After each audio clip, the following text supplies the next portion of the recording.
Festival Internacional de Teatro Clásico de Mérida es Extremadura, pero ya cada vez más es España y es una cita que ha recuperado su carácter internacional.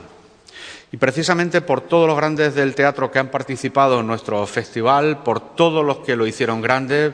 por el pueblo extremeño, por el propio teatro en mayúscula, desde el Gobierno de Extremadura, nos impusimos un enorme desafío. No titubeamos lo más mínimo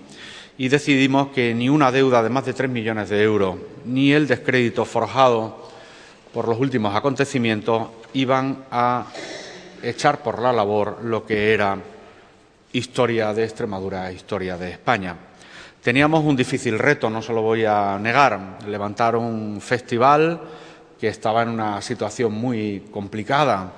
y lo hemos conseguido. Y les aseguro que estamos muy orgullosos de haberlo hecho, no por réditos personales, sino por haber salvado el prestigio de una cita que representa a esta tierra, como les decía, y que representa nuestra devoción por la cultura.